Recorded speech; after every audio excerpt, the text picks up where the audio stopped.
Here's a question I get all the time. Can a person drop body fat, lose some weight, by consuming 200 grams of fat, doing a ketogenic diet or a carnivore diet? I'm going to break it down. Let's get into it.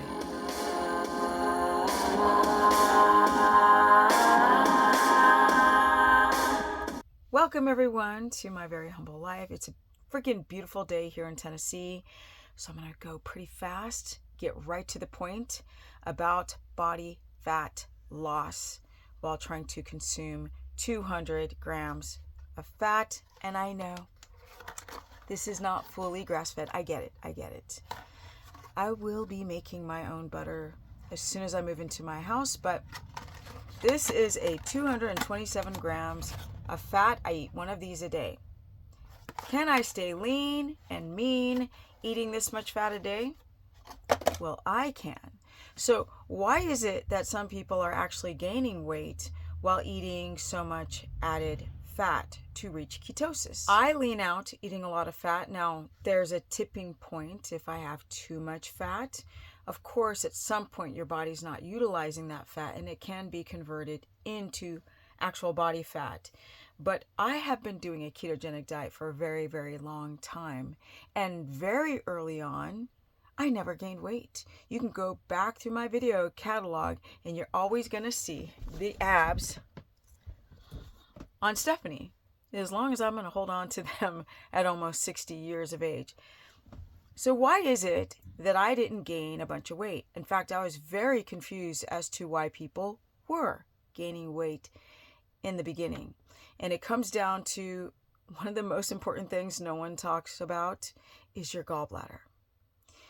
If that gallbladder is not able to release the bile salts enough to scrub, emulsify, and break down the fat, where's that fat going? It's not being utilized.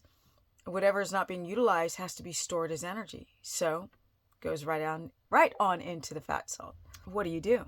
Right? You got to drive all night.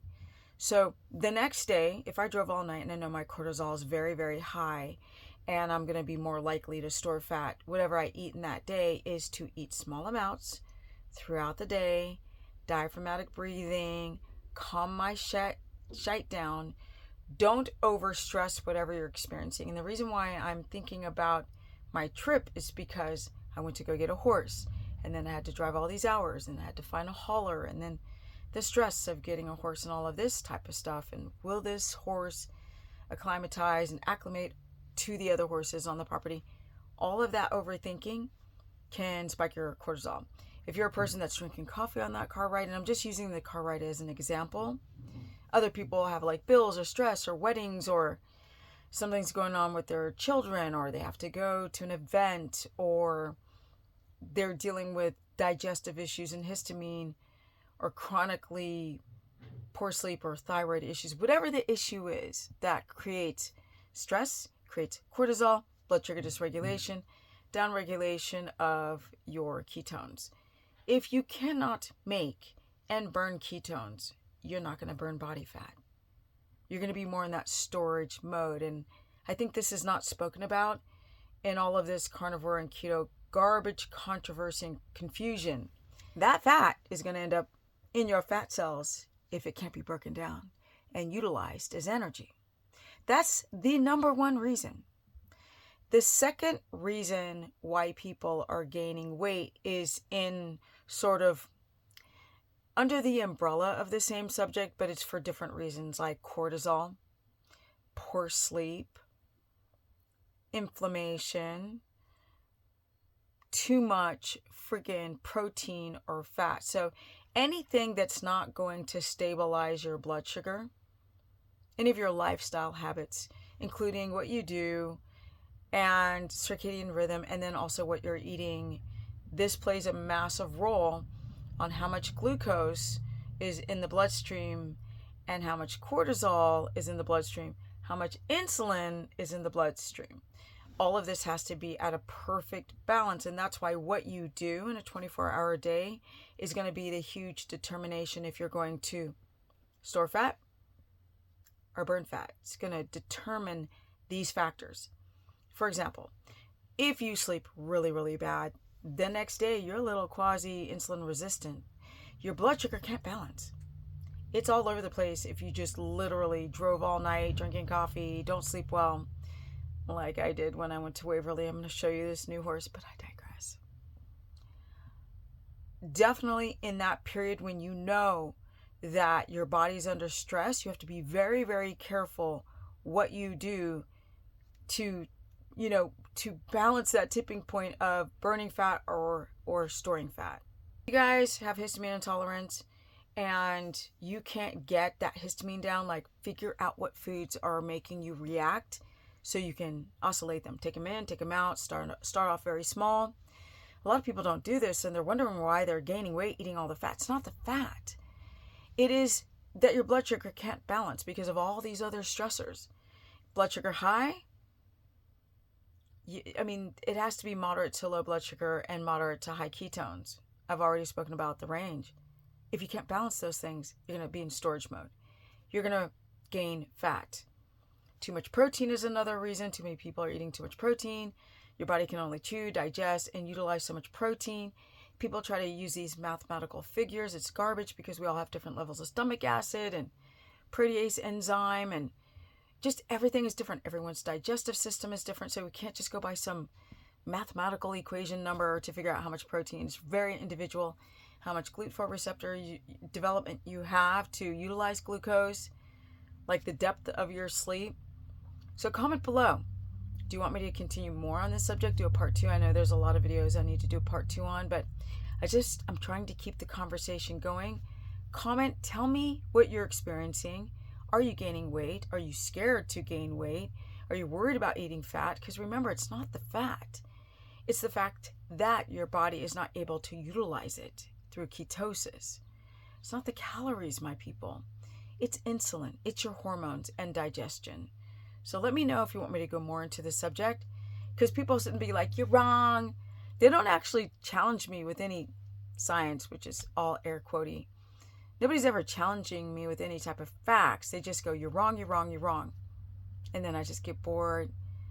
I don't mind the challenge. Just give me one. Saying that I'm wrong is not going to stop. Does not going to stop. That's not English. I'm going too fast. It's so beautiful outside. That is the reason why I flub up my words. Because of that. Because I'm inside doing a video and there's that outside. Good Lord. Comment below, share this content. If you guys feel like you need help, you can book a consultation through stephanieperson.com. I've been doing this for a long time, as you guys know. I am 58, almost 59, and counting. I feel great. I've done this for a long time, guys. I know what the scary things are, the things you need to be concerned about, everything. The chronic dehydration, the thyroid, the gut, the gallbladder. I know. I've done it a long time. And I know how to navigate through it. Just eat more fat, right? Just eat high-fat carnivore and you're just going to be healthy and fine. And then some people say that eating high-fat, like Maria Emmerich, it's going to give you diabetes. Like there's a tipping point where insulin is going to be resistant and you're going to start developing a type 2 diabetes from eating fat, which is a bunch of garbage junk. I've got videos debunking this nonsense. But I digress. The reality is, if you cannot balance your blood sugar while eating fat, it can look like you're insulin resistant on a ketogenic or carnivore diet. But you're not. You're just not in ketosis. That puts the body under stress. Stress creates glucose. Your body can make sugar without eating a bite of it. Yes. So you have to balance that. You have to balance your stress. You have to work on that gallbladder. I have several videos on, if you have no gallbladder, it would be bile salts. Yes, you can do a carnivore, high fat, anything without a gallbladder. It just has to be done in a smart way. There's also people they still have their gallbladder. They've got to, desludgify it and get rid of the stones. And there's ways to do that. There are supplementation. There are things that'll help break down, like malic acid and apple cider vinegar and lemon water and things of this nature. The gallbladder has to function properly to make fat, break it down, and also getting your stress down. So all of these things are factors in gaining weight. If you can't utilize that fat, you're going to store it.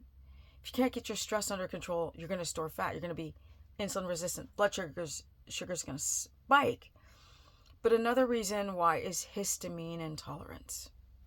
My Instagram is Stephanie Ketogenic. Facebook fan page is Stephanie the Business Person. I do have a course where I cover 3 diets now, not just keto, because we know a lot of you people have not fixed your gallbladder or don't know how to navigate no gallbladder. The gallbladder removed. That's a whole nother subject. You can still do the diet though. Just got to do smart way. And I'm out. Comment below. Share this content.